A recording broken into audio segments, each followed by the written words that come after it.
So we're here at Asuom in the Kwaibibrim district of the Eastern region. We've come to see firsthand what's been happening in this very place. Now, if you've been following the news, it was reported a few days ago that the youth of Asuom had chased out some young people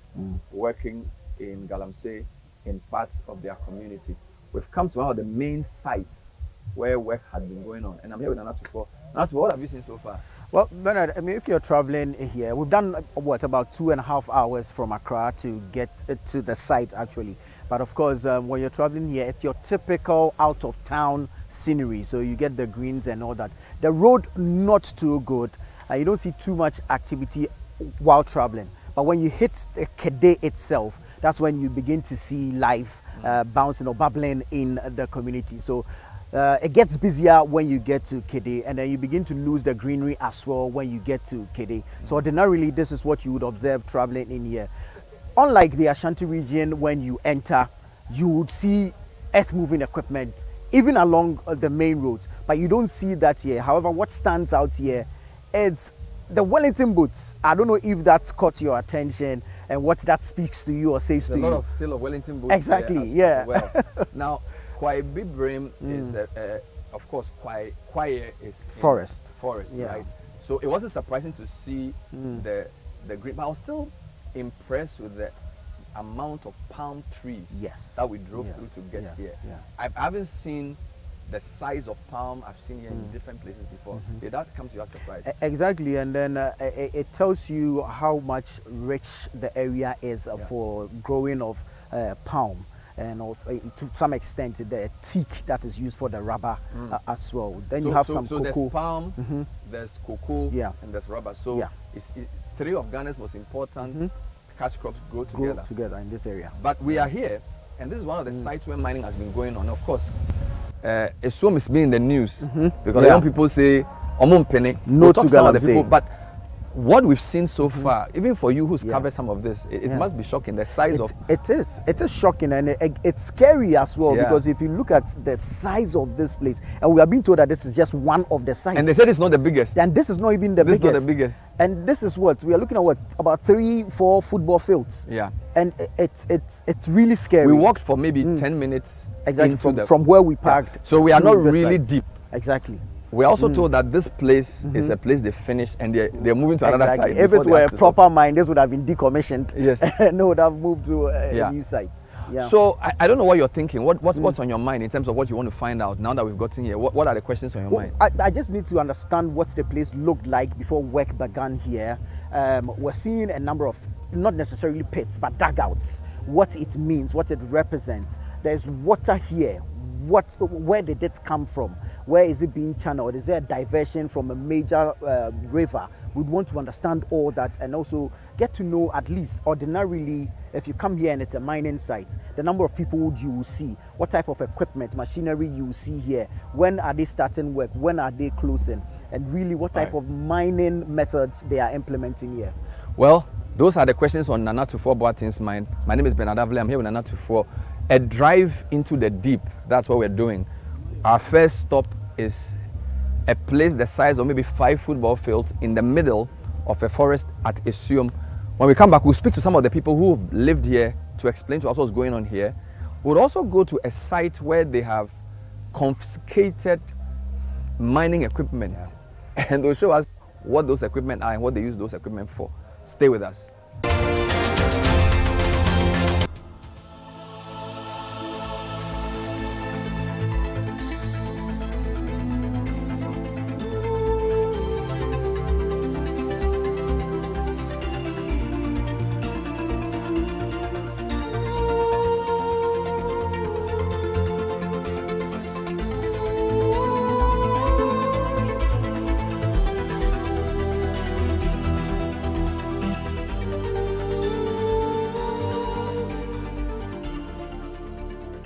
So we're still here at Asuom, which is in the Kwaibibrim district. I am Bernard Avle, I'm here with Nanatu Boateng, and we have some of the young people of the town joining us. First, to explain what's been happening here, because it's a bit shocking to see what we have here. Pacho, first, and tell us your name and what do you do here? Yeah. I'm Dominic Force. Okay. The incoming Asafuache, but my starting me doing the intino. Me go so. Into your friend Dominic. Dominic Force. Into how long have you been living in Asuom? Since childhood. Since childhood. Okay. Yes. Although I've schooled, I've been in the tertiary and stuff, but you've known this area, very this well, place. So, when did this place become like this? Has this always been like this? When did this place become like this? I say 90. I say I who sabeni adin na wo no. If I say 2 years ni ana you start with this Galamsey Jumano. It's been 4 years. But you starting with the year who says no. You started the baby near the machine being a hwehwehwe assassin ni ntu amana. Chroma na shase near this machine no na hwehwe gold na yefuma gudia no. Ansa na ja ye kwaso na experience no ne ade na ba mo ana yehu de yehu sisi e aha say yi de na senam di kankan na abe ana na ewo ha na obenya bobe ni ade ni ewo ha na yempanyifo eye ahemfo ma ya so te se nkofo bi aba om so kura paper o cheso betimi aye mine adwuma no awe krom ha yanso ajam ni etwahia ye kroma say adwuma ekoso bebre na ye ekwa adwuma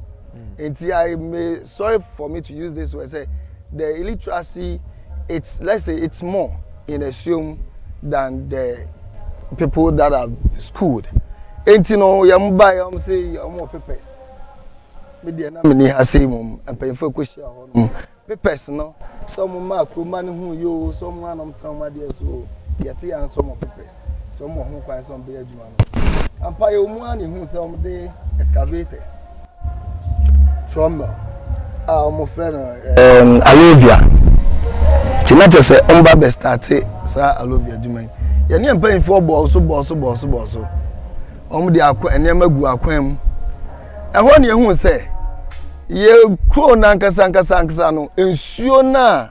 ye sebinum no, and no. Mumna omoye man no ensuo ni the same ensuo ba ye wo nsuo bebre wa sei ensupon ada sei eye ensuo apem one yesuo oye ana ensuo ehunu wa sei eya mansu ye okrankran ye oboma ye wo abrewa ye wo bebre ensuo esuom no esan se na mo ensuo bebre and kanina na mo ye mo mind no na enti say dabe enti ahe gine na abedua wo ha enti omo ya den tutu ndua no machine be no body tutu ndua no how did they do it excavator ne bae no ana omo ba mu ti ye de aja ne ye hu bi dan ye de akire bae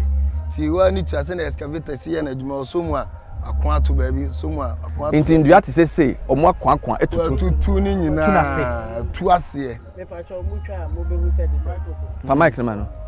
kasa wo se say cho otu we de hwe nchen a wo be hu se abe na wo mutu ye ni nyina ebi na edede da ho no eti na ma amna me na de da mu na na asesen omutu ya no omutu abani free so na afi omo di asase no omo hipu asase no na omo asagu eye trauma onum na ensuo da so a ewo hye a blanket ni ade sase a eho na gold no efa ema omuyi enti ha ya be omo yi machines na efi ha enti omo yi adwuma na ewie omo yi adwuma no so young youth no ana ebe stop omo adwuma no se eniema omo ye no ya hwe achiase a amana bebre da ho ya de anim mine no ho hwe se so wo paper ye fa ye kura bi hu se ne esitie enti no ya hwe se ne amana efie nso ani akwese oto ani amu abehu na ya jija amana se ya to ase a it's a threat to the community enti no na wo se ya hwe se omunchi na omunkata ani ade ni nyina no ye be mo magya adwuma no ene hihye na omo ne oman ne koye no yan youth no e wo se yehu because ye kro no yan tran se ma sika ma kuro nim na ye betu sika na wie na kuro no ate se na etie na enti ye fato ye ho se da bi ene be mo magyae na ya hwemu se papers e kuro mo no eye papa ana se adwuma no mo ye no ba bi o mo ye no eye se o be ye adwuma no ho enu ti na ma ye di sa adwuma je ade ba ko so mo hya se ne kroma na ase ye mining surface level mining top na but as a way there otumi say sika kom yes it is still a kroma na edi sa adwuma ya na sa hoho na aba be di sa adwuma e pa cho eye ahoho ana aba hu eye ahemfie empanyifo omni oman ni bi ehia emum de ye tena ase ebobo ho nem say kensu anamo de anke ye wo I think say meters bi ayeja ansana why mining but we dey hu ne sa ensu anamo ni mum ana omudi djuma no nti ensu amonum ana first na ensu anomonum ana ensu keka eye ensu a yanom ensu a yana na ohima sebi wanya ne ba bi ko na ono onimse ensuo ye obatan enti ono so ye obatan no ensuo no dwan to an na timi aboa kuro no se bia be ye obi akwa wo so na ne bafrim ne sa ne ma no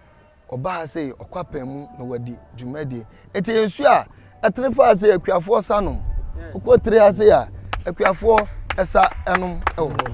na udi kan hyase no now say emme na wa ha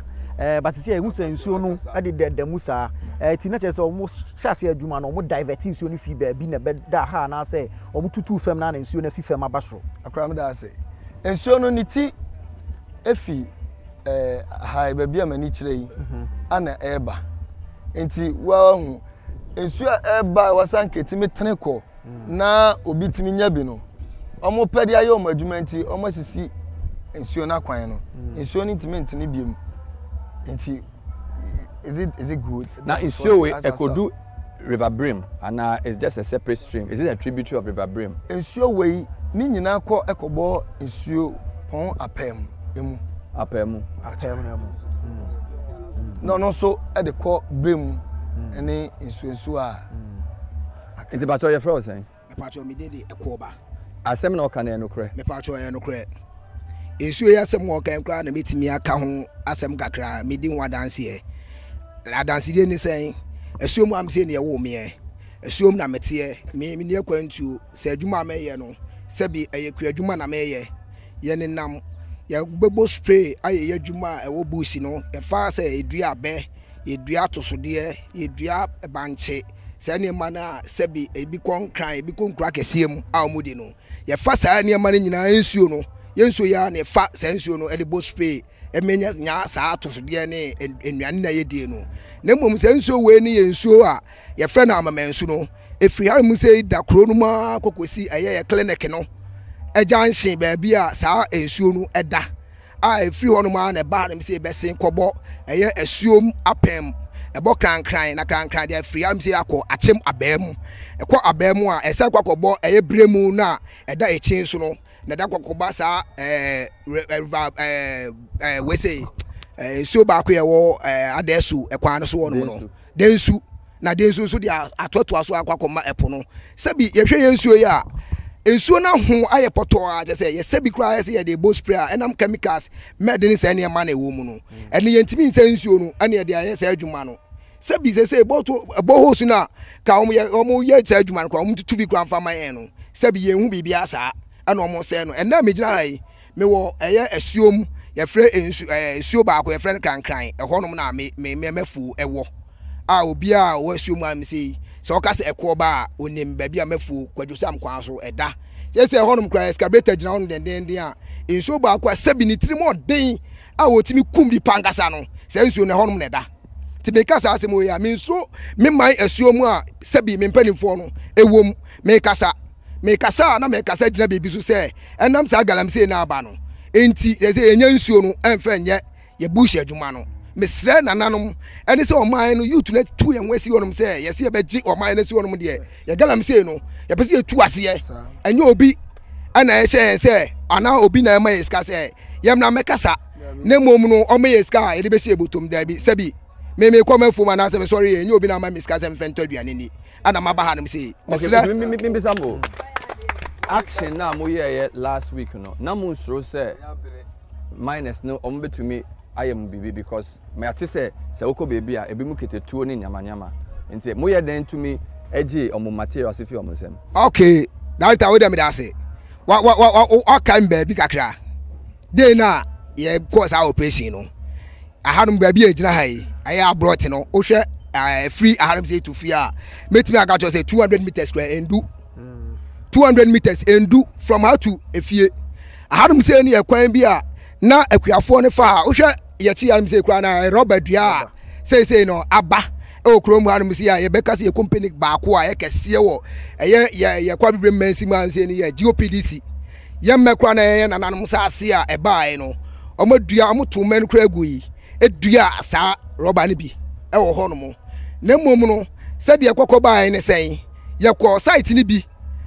eno China phone bia te se de omde eye excavator no etutu amna kesa kese eja sa awidi se mo ato won mama ye ko obi won ma ye Asuom ni ndi hye ekotwe tuo e ma won shoot say nipa no minso ana me bodi se de menka se sa asem ya mekan me gina Asuom anamu minso na meka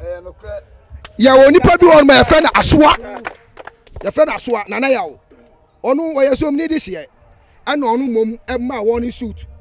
ama ye free on mo that site no Islamic ati o sabi metimi aka se ye fa sa kwan we se so de copy on mo ya de cars moto abobo ya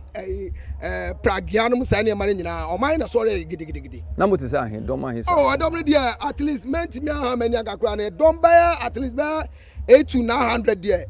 e kroma no munya mabnu ema phone nyina bi aka ho mrewa nyina aka ho ame ye ko na se ti se ba bi e gyina se amansu wo hwe me ya atoto agu form one me say no ere dia asase ro be ka se waje hu ska o na mom ye da ache no ye say by 2 years time no wo hwa ban chete ba ko ye betimi ato ama nipa be 50 cedis e be ka se ade tira no boy den enti sa asase ne ese no no ana ema sa ne ma ne ba na mom sa ne ma ne ba no ye hwe sa de na ye pese ebedu ba bi no by 2-3 years coming ye pese ye ho be kire ye sa ho kire ne sa biem enti na ma emabu no ye solitaire na so ne de na meka ne se ye kwa no ye Asuom ni ba san ko ka ye ho nan kasa de mono ye se ye ako atia Galamsey ne wo atim Asuom no ko timi beka no ya beka ye ho enam so ne ga China for na nam nti no ye tua ne ka bosumi bia na mudu ho no eye butubutu ana after one shot then they see me pa cho after one shot no excavator driver baako na oti machine no man stop on say you to no stop on say on jai machine na o use no ondum ayin kin no excavator driver no efa ni boom no bucket no the cost say wa we be man bra ya so ani face kakra bet na kwakwa say sabi enipa dom o man no na aba eni o baba kasa no dum machine na so onum no enti akwakwa yesa no so obepra obi ama yen so ohwa efom am say afre bibi dofo se metimi afa bi kra na friend say dofo no eni sa de we ama boys ni bi so toyi ama eka excavator driver ne bo hon modum machine no ama ahwe pani na owo mu no na ka chance wa anyi tuo na mfiri eye ni security mine na ofiri atimasuo ma friend Asoa no ensemu a sanipa no yenu no obi kan ye beji tuo no chema se tuo no se wo 80 rounds kwa no beto a entimi nkum nipa dom na aba site anum se ni baba ye sa adwuma no ama ni pani no agi tuo no efri ni nsam yetimi fa bullet na eye metimi aka se frɛ bibi chenechenofo etuo no esenga no bullet na ewom no ewom 77 bullet e borisi no sa de ni bi na eye den ewom ama e fa de be report to Asuom police station am na e ka se enkonkwo ti se nipa ne mbra but sampani for no ye hwe animu no omuso beba yesi no dia ade a ha ye titru ni se sa amna na ye awidie sem e ma ye kwan ye fa so ko ye mfuom e wo Asuom krodua mam se ba bia tu Galamsey amna ne bia no ye pamuchon omfrili amna no emfa ma ye ya ka se e bia se ba am se no machines no ba ko krani anum se ya ye hu wa hanum se machines no ma se da kwakosi enwura mu a ene ye ka media me asem ameka me ekwo ba se me ka me na mafom kwa so na wa ready so be kumi no I'm ready for for you. You. Mo nyina mo join sir. Wow. Wow. And the baby say intimacy. What do they want? It is ano den na mo pese sisi amo magye omo infidie ni bi omo de adwuma no akọ akogu ba bi amo na mo hwe so but enye mo dia eventually no say bekọ aban ho say mo be release amo mo den na mo pese mu hu say asi ewo Asuom ha. Okay, akwa we dey mesre na ade ba akọ ho ne say yen Asuom man yen seize on machine moon seize obi a machine enura na enya ne ntie say omo say operation bi bekọ so omo na yen ye chinchi omo so hwe say ye mom just 2 weeks some fenye reclamation etino ye nura ye mu bi to sa ekọ site to site no ko hwe say to medie na ekọ so ana ho na ye say say omo say operation bi bekọ so ntino obi a person parking machines yes ye adwen no ye de adwen to form ye hu say ebi mu person de machines ni dwane enti enura na ajo no ye mu bi because of feeling na enti ye mu bi so ayi security kakra kokko boy ye hu sampa ebi mu ade machine bi ekọ enti omo ekọ to omne de Asuom man ya fa omo anche omo kra ye ma omo say lead omo de machine fa ho ene ye ka say ono no de ye na lead no man de machine be si ho eno nche say yen na ye seize on machines but omo an omo say operation bi ba enti omo parking machines na sa de ye pe ne say Asuom man ye hwe ni mu so mba be katakata amna na omo tutu agu ase ni nyina so kata so wie na fe omo say betim ni ya betena ase na omo a kire say omo proper document a kire say omo betim aye adwuma na obi anu o chief asempa kodo sika de obi ape no na betim de asesi ekuro yi eti say omo betim afa na papa so aye adwuma na de a ye no besia atena ase na nhye bia ho nti action amoye mu mpanyifo de mu echi mo aka kire mu DC mu MP so okamo ho police for so mo nim ho asem ahemfo no nyina. Is it the youth alone or who else is backing your action? Yes, I say na yes Asuom has say Jumadi edi ye di ne prakope ye call police station Saturday na ye be call na ye call police station because near him say ye ha say ne wakata so mumu aso subemi kakra wa enti no ye youth na ye organize ye ho without anybody's consent and sana yede yebakọ ne yede koto kontin ya tese kontin aba because of support impuntu a ekoso wo Asuom enti yede koto nanim no my maximum support bia hia e ma yenso yemu yedu because ono de yenim se opempuntu ana oboa anya se oba ya akakra sa niam akom ye wa say almost start ye ansa na ono ebetena kunya so eso ne ehu a dime krampo awo oman no kofes mu ana ase ye ka se oman ni mpo ejanan biampo oman sibibi ya jonso mpo kra no ya hu bi se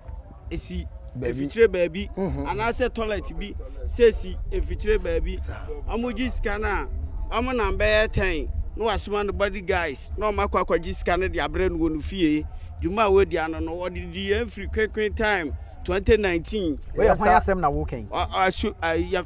pani ya wusu no yes mu here ya tu no youth na yes ya tu no na matu na de enti no waji scanner na wasman boys na on ba site a machine se wo ho nyina wo mo de machine bia 1000 na machine ba ko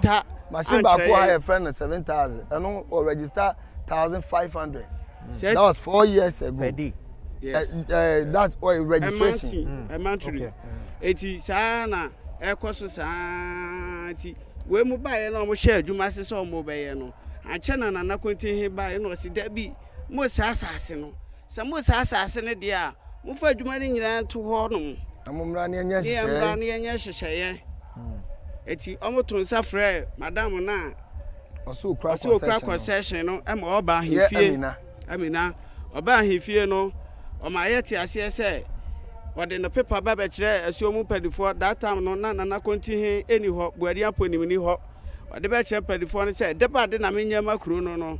penifo egu ahifio wonyina obi ene wo timi ka se ebia ye ekwan we mayen anase yade we mayen ana market bi mayen eti pamene ka sawie no na kontinhe sori wa ahifio ho ana o ka share se besi so no ana o san to nsa frɛ no ebiem na afei dwumadie ne koso we de me so me bra na aka na dwumadie ne koso ti na kontinhe ato nsa frɛ no ma ne baaye to baaye ne ho ana ye panyi a ebo ne din a na ye Asuom hin no kontinhe kiremu a paper ni mpo wa fa nkire no eno aso chance ma me so won krata ana san de na de hye ho eti ono mo trase ekọ nhyehyɛ sɛ mu ba be wuru akro nim di a ye baji musika sei na matimi ayɛ madwuma ɛhɔ na ma akro nim ma ne nyina hu sɛ sika bi ɛwɔ bia ye ema no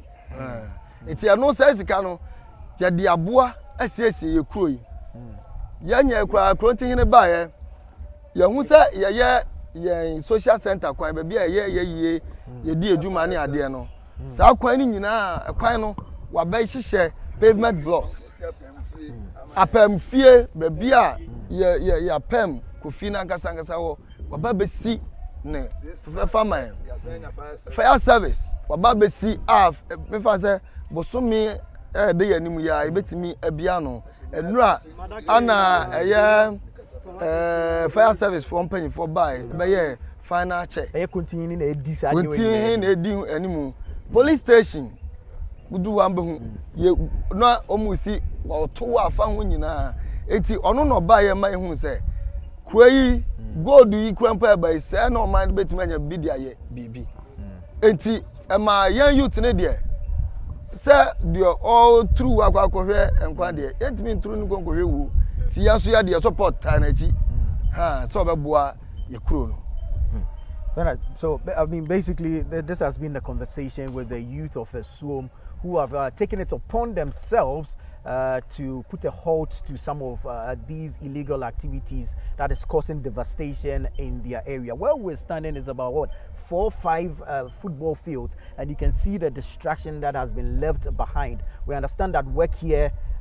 more or less has been completed, and so the miners have moved to another site, but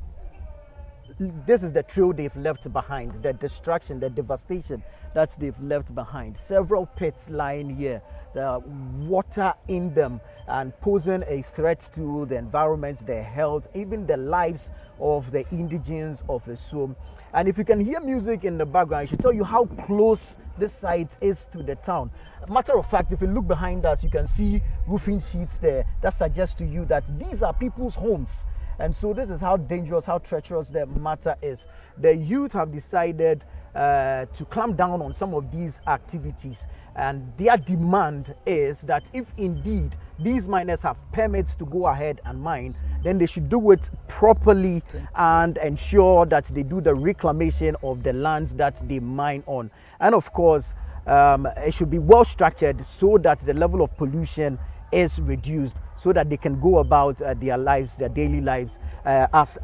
they do on a daily basis. Thank you, Nana. So, thank you so much. We are still in Asuom. There are still a few more places they want to show us, plus what is left of the equipment, because apparently they said when they heard of the anger of the youth, they wanted to remove all the equipment, but they managed to leave some. So we'll go and see some of those as well. We're still here in the Eastern Region, Kwaibi District, on a very special program brought to you by Channel 1 Television.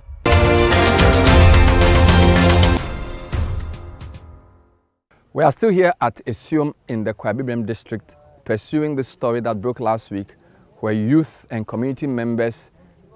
asked people doing Galamsey to stop in their town. They've shown us the devastation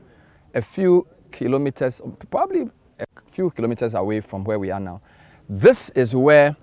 some of the equipment responsible for what you saw earlier was brought. So in this segment, Nanatufo Boat is going to speak to some of the youth leaders on how the equipment got here, and then we'll also speak to a traditional leader on what else we need to know about this fascinating story of a community rising up against illegal mining. Stay with us.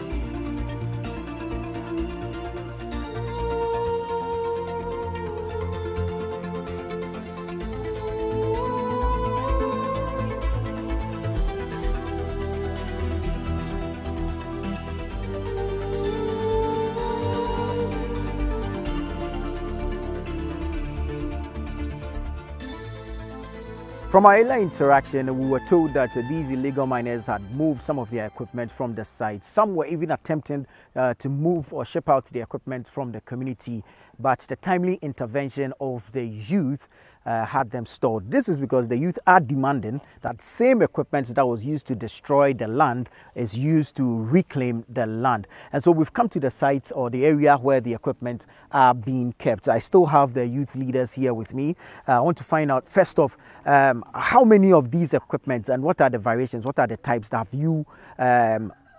not necessarily confiscated, but I mean, are you keeping an eye on in this area? Machines no dodo be saying and the wahana types be juma ben sa na no de. Okay. If I job that say say near ka ho no.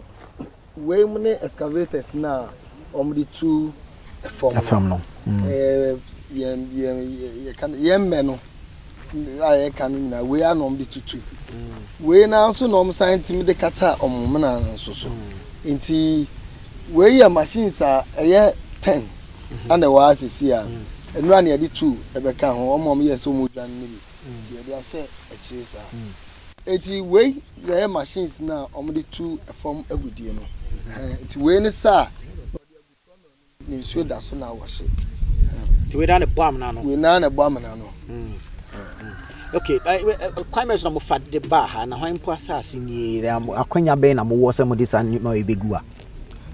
ha say ya yehu ya mranti hene efie ana yenyina ya ni etue wa say enti eba sa no ono so de eba the gold say hu a ono odi mu akoten nam ne so ma yetiminya ye China fo ya mo beba say mo ye adwuma enti no ono ne yard mu ni ana ye se ne eba be kipu ha se ne be ya obi enfa bi nwane enfa baabi ebi wo site ni bi omo de omo fem ma ye de but ye ni hwe omo ana omo no so de omo de wo ho se omo go so de ye reclamation yo akọ ma mi misa o mo ma ho che ben ana se challenges ben na munya e mra mo pese mo de machines yi ba. Okay, so the data the ten say challenge ye nya wo mu ne say time on boss amra ne go ho ma ye everyday ade a ye kwan ye nam so ko ye mfuom no sa time no e horum na ye kwan no se de ne edi kaka no e kwan de da horum ma ye fa so ko ye mfuom se motutu amra no agu kwan no wonum na ye nya ba bi mfa ye pese o mu kata amra no nyina so anse na afidie no wa ye wo de ano watimi afa ade akọ ba bi a wo de free e ba ye enti sa se youth no asori se untimi unkata amra so de a ye ma mfa machine no enko ba bi a wo de free ba na mo ni mo operate there ananko for omo drivers operators and the babisi ya na omo ko na asese me pato de tell say e omo operators no ana omo fa eno omo de si car kese so ti say car na eye payloader ni kese no eno so na omo fa na omo de full payloader no na omo de ayese omo de ekọ but you to know ehu say wo de ekọ de a say yenso ye bom de moto ne sa ne ma no echensi u na fe ye sound over back onkata amra no so a emra ne mba ho kwan say ye ma wokọ okru. Now still I see that is also still a be war site na do say na makan or mantema na potema site wa say doso doso kakra so me high many can 8 10 what about the bit mania it be one more machines be 4 and there was so you ba ku wo ye chopi ase kwan mu ho ai honum omo kata omo amana ne so omo kata omo amana ne so enti omo sei no omo machines e ho sisi a e 4 enu e kwa no omo yade omo kata omo amana so bia eni agisa ko omo nyina akura timi ye so omo a nka think say nka bebua enti enna say na mo de mo omo ahwe so omo betumi akata kata na yiso na bibia to din me pacho ye ma omo eye na otwemi enu so on bekata so na wotwe abatwam kwasia da bai ene na wotwe sorry ti kwasia da bai mum na be na wotwe ti ye senka kwasia da ye be kom nyina so ne se omo ase operation bi ba ye de enim enti ye hwe so operation ni twa mom say efi adwade ko so man tehwe a asa no be tia move machines na go back. Okay. Yo, ya beda masi bebre. Na mudika mo say eye 10 and e wo ha. So me kan amenya 1 2 3 4 5 6 7. And there are other 3 at the back. At the back. Yes, please. Okay. Okay. And you betwitwa eno so account. Na mum ya da masi bebre na mummo ene momodin bon so. Show twedi ampo so bebo amona bibia to din. Ya da masi.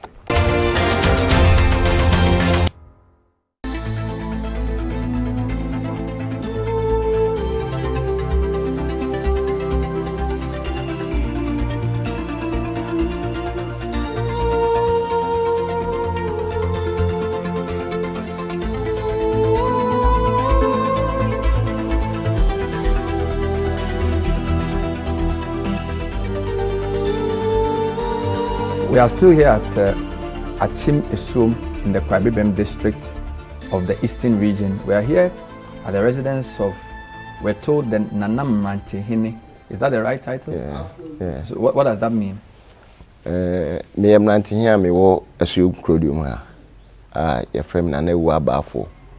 Me fie ne we. Inti Nanam Mrantihini chere say we am Mrantie no mohini. Bachan. Inti yeti say last week na action kakra si wa ha. When see so eden potency ye. No correct. That's it. Bibi kakra ko so wa ha. Ye ne ye mabunu no. Na mente me ho ase kakra ene bai wo. Ye adwuma na ekoso wa ha no. Sikasem. Sikasem. Bai na dodo na nti ase bia na esika fa ene ade ni ehu so. Nti ma mabu no epeja om ho se no bia esika bia fa bia no ye message esika no nye den emfa ho bio esi nya town development committee ne sika no ye den ekọ direct na yetimi di ye empuntunima ewo ekrum ha ani se ma mabu no epeja om ho se ne sa ete dia so hu sika no ni so dia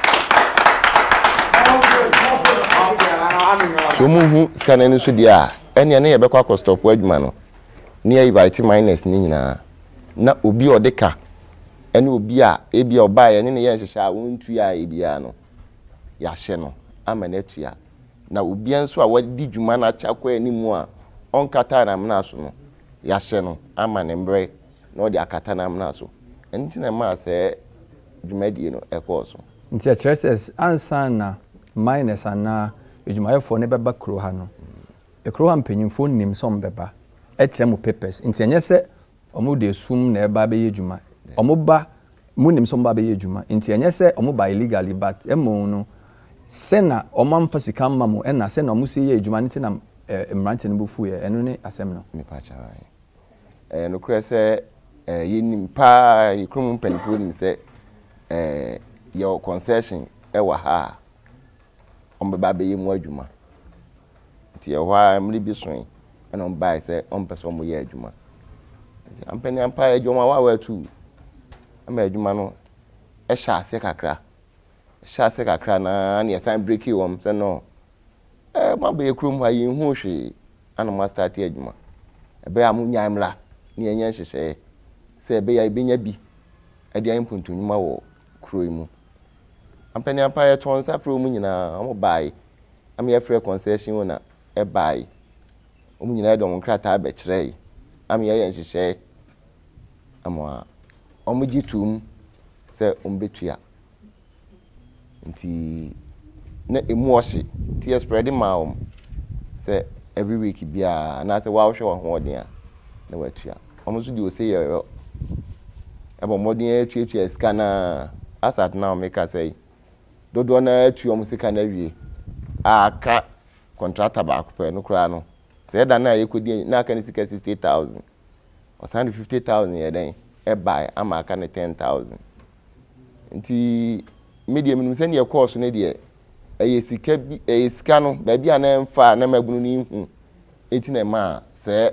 ye cost stop adwuma se nti companies are say na omo yedwuma o Asuom ha na afen so sika no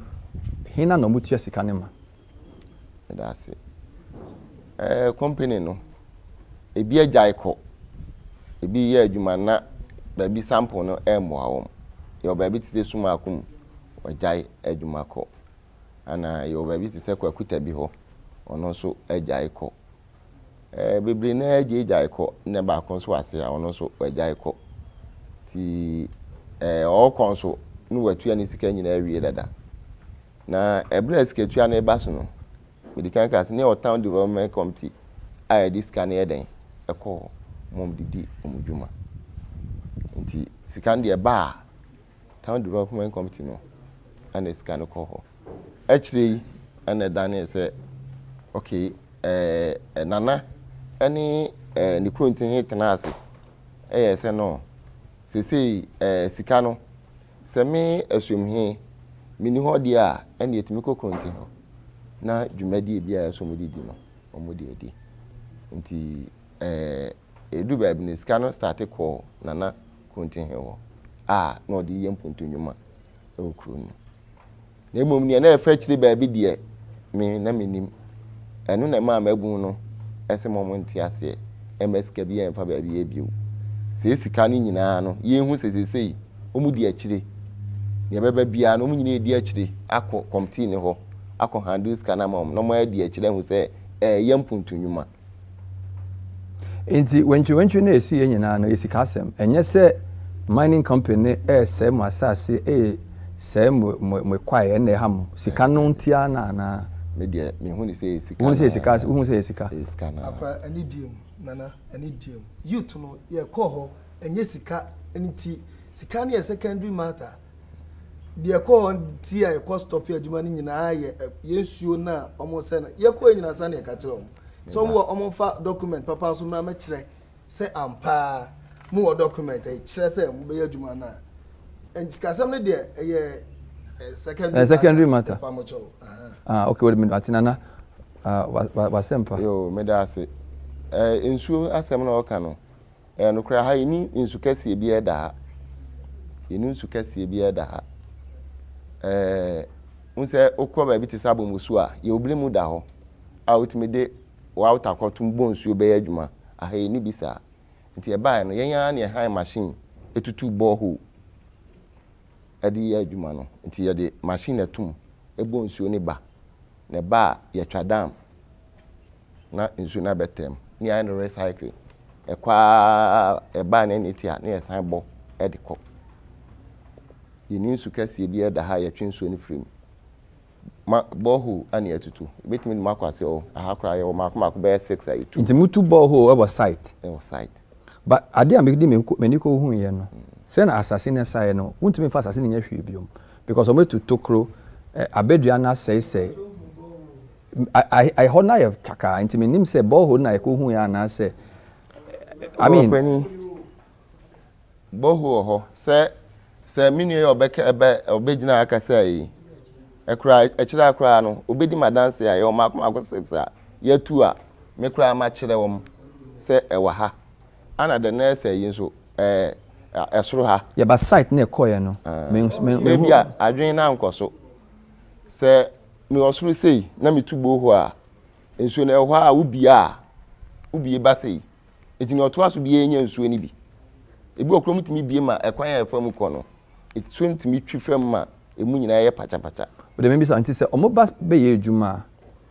do you tell them how they should leave the land because say na baby eko hu ye no say we ohine wa hapa na obi be ye adwuma wa ha e ma 1 million kra say na we se gya wasase no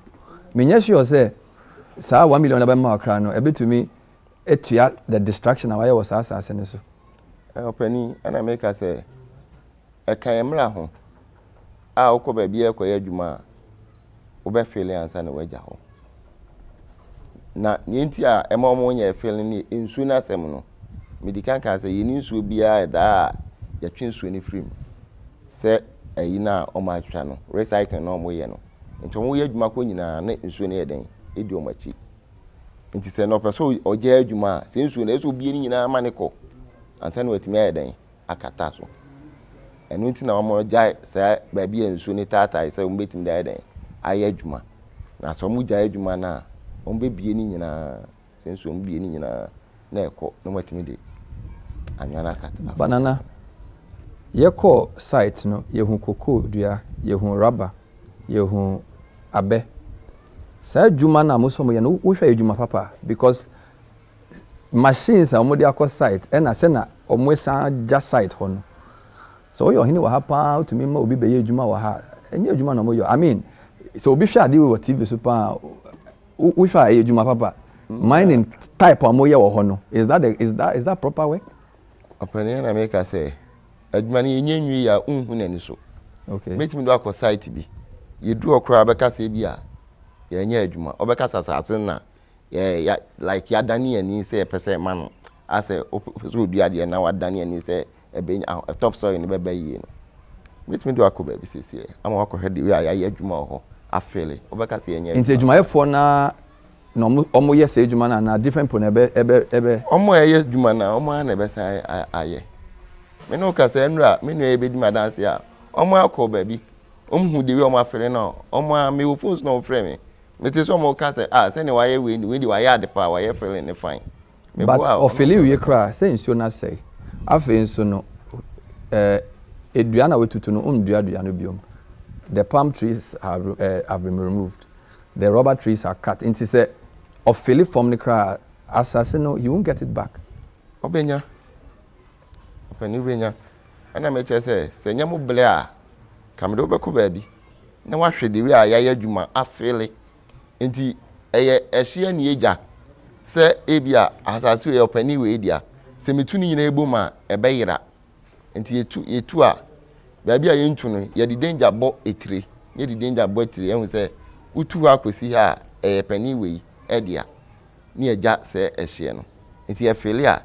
ye hwe danger no edikosi kire ehun se ahade nipa so ye to 2 acres ye to 3 acres obi otimi fa na asase sign edi ye ni opebia nti hina ne supervisors are asase CSC no is it forestry commission is it a buying organization be anamwa na supervisor mineral commission for ba a supervisor say owie mining na obe feli eka mra ne ho enti ni all mining list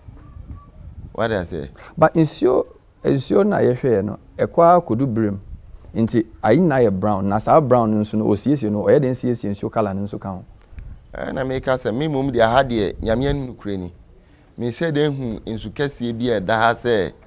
etise ne blame da achima ba mu na eko no ya ha ni bisa yensu kese wa